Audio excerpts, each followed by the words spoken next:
ప్రభునందు ప్రియమైన వాళ్ళారా, ప్రభు అయిన యేసుక్రీస్తు నామములో మీ అందరికీ శుభాభివందనములు. ఈ ఉదయకాలమున కలువరి కృపాసనం వేదికకు మిమ్మల్ని ఆహ్వానించుచున్నాను.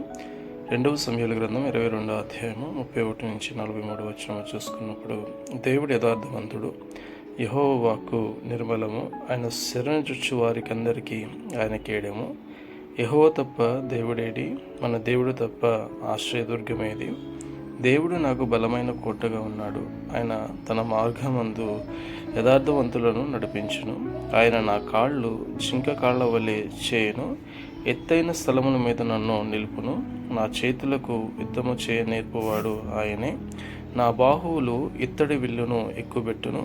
నీవు నీ రక్షణ కేడెమును నాకు అందించెదవు అని చెప్పి దావీదు గారు ఈ కీర్తన భాగంలో, నీ సాత్వికము నన్ను గొప్ప చేయును, నా పాదములకు చోటు విశాలపరచుదు, నా చీలమండలు పెనకలేదు, నా శత్రువులను తరిమి నాశనం చేయదునని చెప్పి కృతజ్ఞతాపూర్వకంగా దేవుడు తన పట్ల చూపిన కృపను, యథార్థతను బట్టి దేవుని స్తుతించి ఆరాధించినట్లుగా చూస్తున్నాం. ఆమె